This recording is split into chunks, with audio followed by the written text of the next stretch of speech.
The starship Galadria made its final descent into the serene orbit of planet Fernon 4, its sleek hull gleaming under the orange glow of the system's binary suns.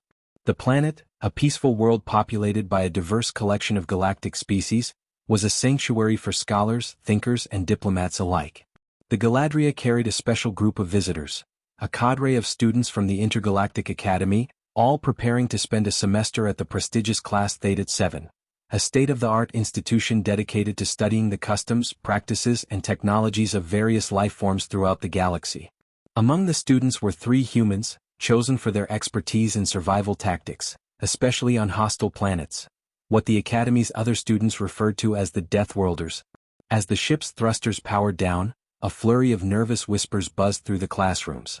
The alien students, mostly from more peaceful or technologically advanced species, had never encountered a Deathworlder before. To them, humans were a mystery, an enigma wrapped in brutality. Their reputation preceded them, relentless, harsh, and adapted to worlds where every breath could be their last. The mere thought of being in the same room with one sent shivers down their spines. Professor Zeltar, a towering and silvery being from the aquatic world of Zixar, surveyed the group of students in the lobby, preparing to guide them through their first day of orientation. He was known throughout the academy for his unyielding calm and stern demeanor, though today there was a noticeable glimmer of curiosity in his wide-set eyes. He'd heard the stories too, the horror stories about the Deathworlders, about their savage ways of life, their brutal survival techniques, and the legendary human first aid methods that supposedly defied every known law of medical ethics. "It's going to be an interesting semester," Zeltar muttered to himself, before motioning for the students to follow him. "Let us begin our journey through Class Theta 7. As they walked through the halls, the students exchanged cautious glances, eyes darting to the humans. Mara, a sharp-eyed human student with short dark hair and a jagged scar across her neck, smiled reassuringly at her fellow students. She had grown used to this. This was what humanity was to the rest of the galaxy, an outsider species. She didn't mind the suspicion. What bothered her was the mystery. Would they think of her as a savior or as a monster? "I heard humans have a strange way of dealing with injury," whispered Hivla, a 6-legged insectoid student from the planet Zinta. "Something about cauterizing wounds with fire. Terrifying." Mara turned to face Hivla, her calm demeanor unshaken. "That's an exaggeration," she replied. "It's not like we go around lighting people on fire, but we do have unconventional methods. You'll see when we get to the first aid course. It's nothing to be afraid of." The rest of the students exchanged uncertain looks as the group approached the classroom, its transparent walls allowing a view of the training room inside. Inside, a human instructor named Callum stood beside a holographic mannequin that had been programmed to simulate extreme injury scenarios. The door slid open, and the students were greeted by a room full of medical equipment, gleaming stainless steel tools, vials of strange chemicals, and sterile, glowing surfaces. A sharp, sterile scent filled the air. Callum, a tall human in his late 30s with a permanent look of nonchalance, gestured for them to sit. "All right," Callum began in his clipped, confident tone, "let's start with the basics. First aid. You all have heard the rumors, no doubt, and seen the mockery on the holoscreens. So let me lay it out clearly. We don't mess around when it comes to saving lives. Here you'll learn something that could keep you alive in situations where other species might, well, not make it." There was an uncomfortable silence among the alien students. Callum, unfazed, motioned to the mannequin. "This is your first test," he continued. "A simulated blast wound. You've got 5 minutes to stop the bleeding and stabilize the patient. Get ready." Hivla, standing at the back, gulped audibly. "I've never seen anyone deal with a wound like that." Callum raised an eyebrow. "Well, get used to it. The galaxy is a dangerous place, and we don't have the luxury of being squeamish." He turned to the students. "In your species, maybe you'd call it barbaric. I call it necessary." Mara glanced at her fellow students and then back at Callum, her hands instinctively adjusting her gloves. This was her world. A place where the edge of death was a constant companion. She knew what to do. But what she didn't know was how her fellow students would react when they saw humanity's brutal but effective techniques. "All right, let's get to it," Callum said, and the first simulation began. The mannequin's chest exploded in a burst of light and simulated blood, the wound gaping wide, a shocking and grotesque sight to those unaccustomed to such violence. Mara's heart raced as the others around her froze, their eyes wide with disbelief. This was not what they had signed up for. In their cultures, medical care was clean, precise, and highly technological, but it was far from the rough-hewn techniques humans had perfected through centuries of surviving on violent worlds. Callum's voice broke through the stunned silence. "Mara, you're up." With practiced ease, Mara rushed forward, moving with precision and confidence. She took the simulated wound in hand, applying a clotting agent, then using a high-frequency emitter to seal the wound. The mannequin system beeped as the injury closed, the bleeding stopped. There was a moment of stunned silence. What did you just do?" HIVLA's voice trembled. "That was effective?" Mara finished for him, her eyes narrowing. "Sometimes the fastest way to stop blood loss is to use whatever you can. The key isn't in avoiding risk, it's in minimizing it." The alien students exchanged uncertain looks, not fully understanding. They had seen the techniques used by their medical professionals, advanced, almost artful in their execution. But this was raw. This was real. And it was terrifying. Professor Zeltar, standing silently at the back, cleared his throat. "As you can see, Class Theta-7 does not shy away from the raw, brutal reality of survival. Deathworlders live with a constant awareness of danger, of mortality. What Mara demonstrated today is a practical, effective technique honed on her homeworld. While you might find it unsettling, this is the way of those who come from worlds where survival is not guaranteed." The students shifted uncomfortably, their fascination mingling with a growing sense of dread. They were beginning to understand why the humans were so feared, and perhaps, in some ways, why they were revered. And for Mara, it was just another day on a planet where life wasn't so different from the one she had left behind. One where being human meant being ready for anything. As the class moved on to the next segment, Mara couldn't help but feel a bit of satisfaction. She had shown them her world. Now it was up to them to see if they could survive it. To be continued? The room hummed with the quiet sounds of alien students shifting uneasily in their seats. As Callum began to explain the next segment of the course, the atmosphere was thick with tension. The lingering discomfort from the last demonstration still hung heavily in the air. For the first time, the students were beginning to truly grasp what it meant to live on a death world, where the most basic of actions, like a simple injury, could result in death if not dealt with swiftly and decisively. "Next," Callum said, his voice low and measured, "we're going to do something a little different. This time you'll each experience what it's like to treat a wound under pressure. I want you to understand not just the theory but the reality, the panic, the limited resources, and the need to think fast. This is a no advance warning scenario. You'll be given a wound, could be a burn, a laceration, anything, and you need to stabilize the victim." The students exchanged wary glances. Some had expected a more traditional medical lesson, maybe a lecture on sterile techniques or a presentation of advanced equipment, but they hadn't anticipated having to put their own skills to the test so quickly. Some species like HIVLA had no natural empathy for pain or blood. Their physiology was far removed from human concepts of injury, and the idea of being responsible for another's life felt foreign to them. Mara, however, was already taking off her gloves, mentally preparing for the simulation. She had trained for this. For humans, survival wasn't a theoretical exercise, it was a matter of life and death. The stakes were always high. What they would see today was not something they could learn from a textbook. "Pair up," Callum continued, his gaze shifting to the students. "You'll be working in teams with one of you injured and the other treating them. Remember, no technology here, just basic skills." HIVLA hesitated before looking at Mara. You're human, right? You know what to do." Their mandibles clicked nervously. "I know enough," Mara replied, a small but reassuring smile crossing her face. "You'll be fine. Just focus on what I tell you to do." Zeltar stepped forward to monitor the situation, his alien form towering over the students as he observed their tentative movements. He too had experienced Mara's method firsthand. In fact, his own body had healed from a rather brutal, self-inflicted wound during a previous demonstration. Despite the healing being nearly instantaneous on his homeworld, he had been both impressed and unsettled by how Mara had approached his injury. Unlike the clean scientific way his people would have handled it, Mara's solution had been quick, direct, and decidedly less elegant. "Begin," Callum ordered, and immediately, a set of holographic wounds appeared on the students' bodies. HIVLA flinched as the simulation placed a jagged cut along one of his spindly legs. Mara acted quickly, moving toward her injured classmate without hesitation. "Okay, first thing, stop the bleeding. Don't worry about anything else. We can clean it up later." The alien's eyes widened. "But, the blood. It's so much." Mara took a deep breath, fighting the urge to roll her eyes. "This is how it is. You don't have the luxury of being squeamish here. She grabbed a gauze pad and pressed it firmly to the injury. The blood flowed, thick and fast, but it was nothing she couldn't handle. She knew exactly how to apply the pressure using the resources available. As she worked, she could hear the confused murmurs of the other students. Even Callum looked on with an eyebrow raised in curiosity. The alien students were frozen in place, unsure of how to react.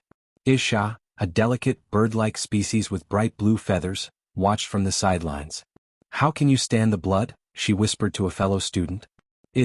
She stammered, unable to find the words to describe the feeling of unease swelling in her chest.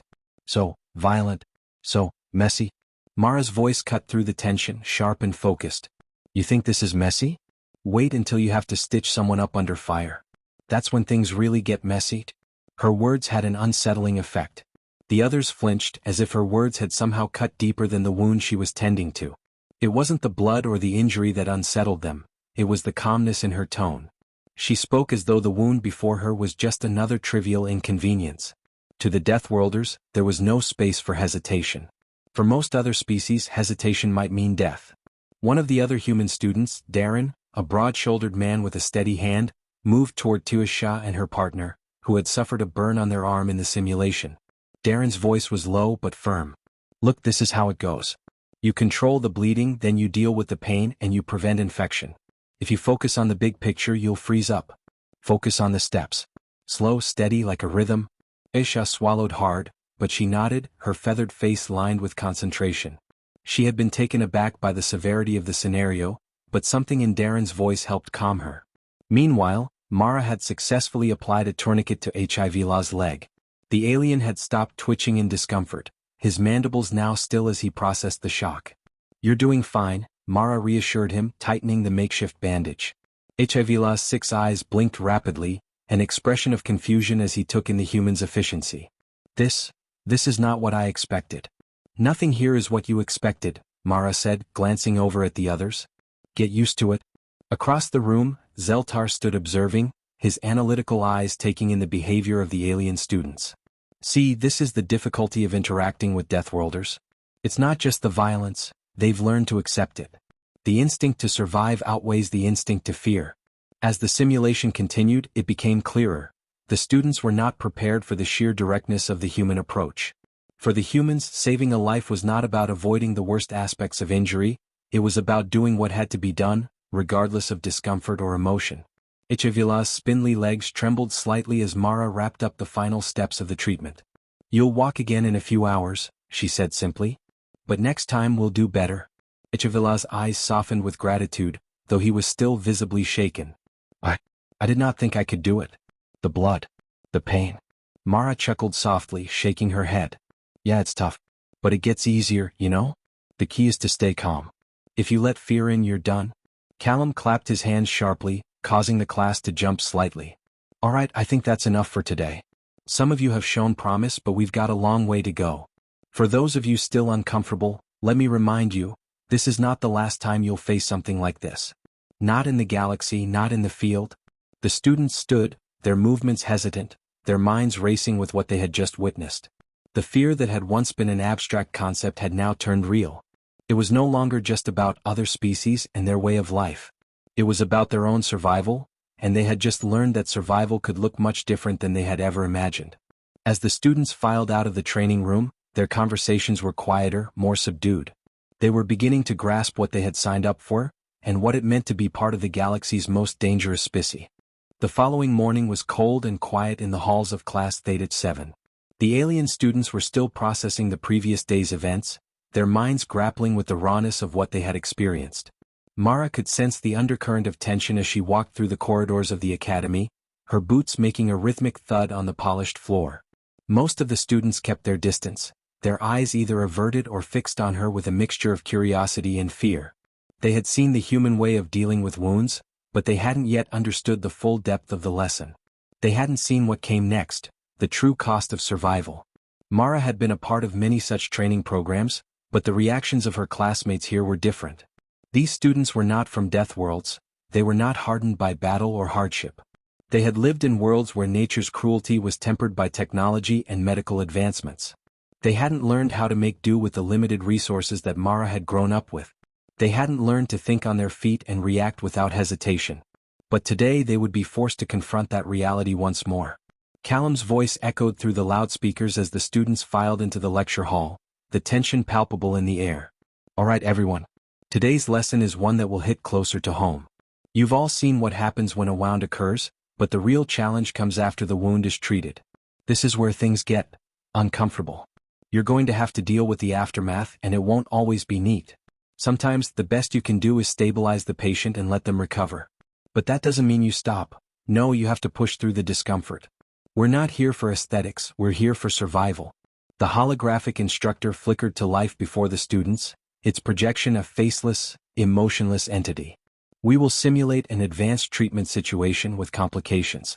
The key here is to treat your patient and manage complications under extreme conditions. Mara was paired with Tiwa Shah, the bird-like student who had struggled during the previous simulation. The blue-feathered alien's hands trembled slightly as she looked at the simulated injury on the mannequin's arm, a burn that seemed to have spread deep into the synthetic flesh. It was a horrible, grotesque injury, one that would have caused permanent damage on most organic beings. Tiwa Shah's feathers fluffed out in discomfort. "It's so raw," she murmured, unable to hide her unease. "How do you look at something like this and not feel disgust?" "Because you have to," Mara said, her voice steady. "You can't afford to feel disgust. It's like a fire. If you stand there watching, it'll burn you too. Focus on the solution." The alien hesitated, clearly torn between her aversion and the pressure to act. "But what if it's too much?" "It's never too much," Mara replied sharply, her gaze hardening. "When you're dealing with a real injury, there's no such thing as too much. You treat it or you fail." Callum's voice interrupted their conversation. "You're learning fast, but the next part of the exercise is just as important. The aftercare. It's not enough to stop the bleeding or stabilize the patient. You have to ensure that infection doesn't set in, that the healing process begins properly. Failure to do this properly can result in even worse outcomes than the initial injury. You think it's over once the blood stops? Think again." Mara felt a cold chill run down her spine. The first 8 steps were only the beginning of what the students were going to face today. This was where things got truly brutal, the recovery process, the times when the body fought back, and the harsh reality that a wounded being wasn't simply healed once the blood had stopped. Mara's task was to help Tiwa Shah through the complicated recovery procedure, using techniques that would make most of the other species in the room squirm in horror. It wasn't just about applying antiseptic and bandages, it was about pushing through the pain, ensuring that nothing was left to chance. And there was one thing Mara had learned from her time on Deathworlds: there was never a guarantee. Not for anyone. She handed Tiwa Shah a vial filled with a viscous fluid. "This is an antibiotic cream, but you can't just slather it on. You need to apply it evenly, making sure you don't overload the injury. Too much could make it worse." Shah nodded nervously and began the task, but her hand trembled, and the fluid slipped from her grasp. The alien looked up at Mara, a hint of frustration in her eyes. "I don't know if I can do this. This isn't like anything I've ever dealt with. It's so visceral." Mara's face softened, her tone gentle but firm. "I know. You think the easy way is better, right? But there is no easy way here. You don't get the luxury of comfort when lives are on the line. But you'll get better. You'll adapt. You have to." As Tiwa Shah carefully applied the cream to the burn, the mannequin's holographic display began to show signs of further complications. The burn had deepened into an infection, a complication that no one had expected. The wound turned from a simple injury to something much more insidious. "That's what you don't see coming," Mara muttered under her breath, glancing at Callum. "When the body doesn't heal like you expect, it's a nightmare. No matter how much you try to help, sometimes, it just doesn't work." Callum walked over, his face inscrutable. "That's right. Infection. It's the silent killer. Sometimes the body's defenses fail, and that's when you'll really see what kind of medical professional you are. Do you give up? Or do you keep fighting for the life in front of you?" There was a pause, a heavy silence hanging in the air. The students watched Mara, who was kneeling beside Tiwa Shah, trying to manage the simulated infection.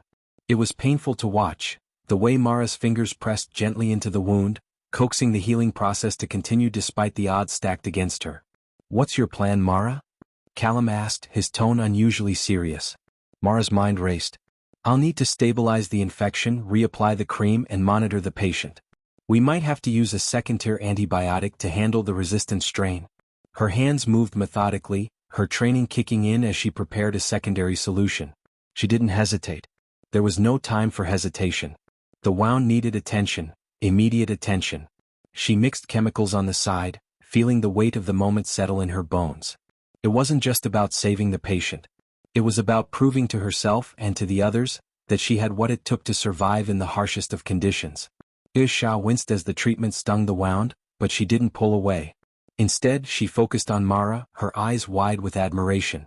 "You make it look so easy?" Mara shrugged, glancing at the rest of the class. "It's not easy. It never is.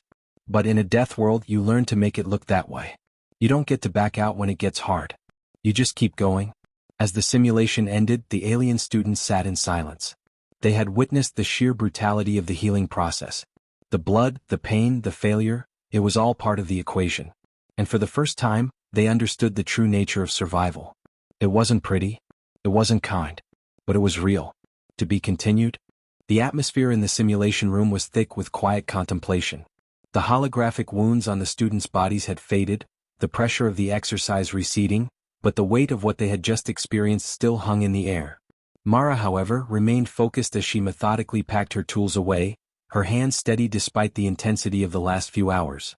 She had seen the shock in her classmates' eyes as they struggled through the brutal realities of injury and healing, but she had also seen something else, the beginning of understanding. The students began to gather their things, speaking in hushed tones. Some, like Tuisha, still looked shaken, their eyes distant as they processed the experience. Others, like Hivila, had regained some semblance of composure, though they were no less affected. The simulations had been designed to push their boundaries, but Mara knew that real survival was more than just overcoming fear. It was about embracing the discomfort, the pain, and the chaos. Callum walked to the front of the room, his expression unreadable. "All right, everyone," he said, his voice cutting through the silence. "Today's lesson has been a harsh one, but it's the reality you will face. The challenges of survival, the realities of injury, none of it is as simple as it might seem in textbooks or on your homeworlds. We all have our limits, and today you learned what happens when you push beyond them." The students were quiet, their faces grim as they absorbed Callum's words. It was clear that the exercises had affected them deeply, perhaps more than they had anticipated. Survival wasn't just a test of knowledge or skill, it was a test of character, of fortitude, and of will.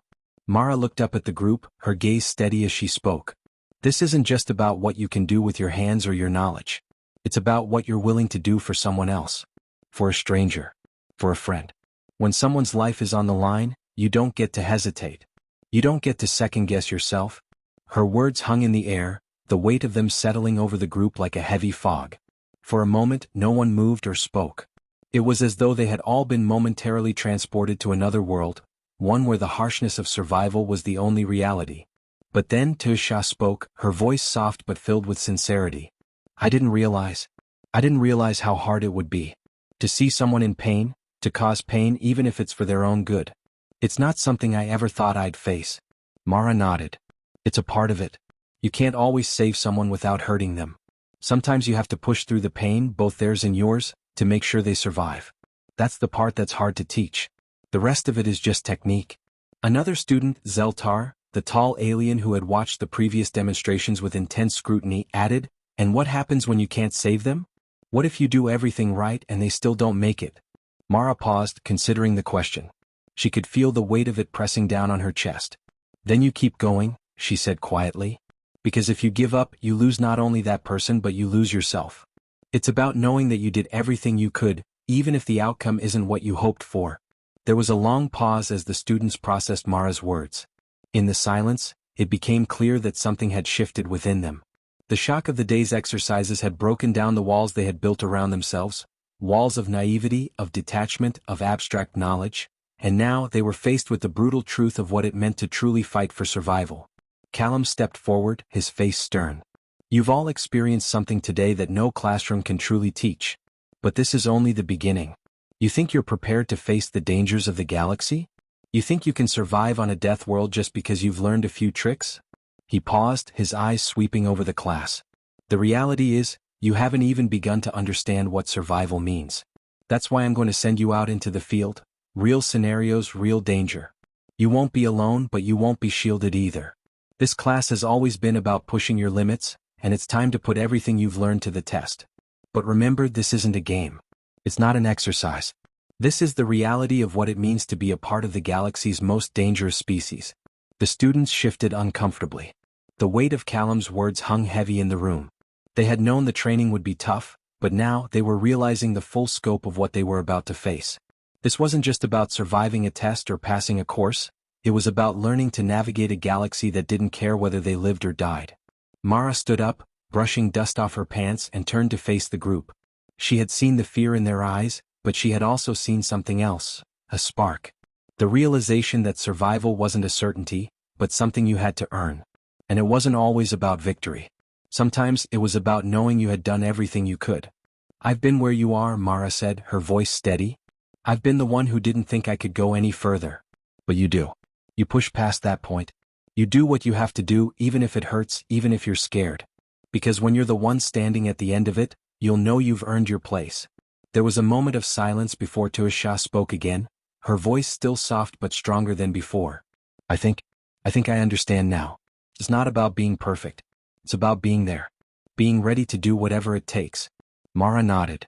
Exactly. And when you're ready to do whatever it takes, that's when you're really prepared. The class ended and the students slowly began to file out, each of them lost in their own thoughts. But as they walked out into the corridors, Mara saw something different in their eyes. A quiet resolve, a determination to face the challenges ahead. They weren't the same students who had walked in this morning, hesitant and uncertain. They were beginning to understand the harsh, beautiful reality of survival. As Mara left the simulation room, she couldn't help but feel a sense of pride. They were ready. Maybe not perfectly ready, but they were ready to learn, to push themselves, and to survive. And that was all anyone could ask for in this galaxy. The hum of the Academy's walls felt different now, as though they had become part of something much larger than themselves. And as the doors closed behind them, Mara knew that no matter what came next, they were no longer just students, they were survivors. The end.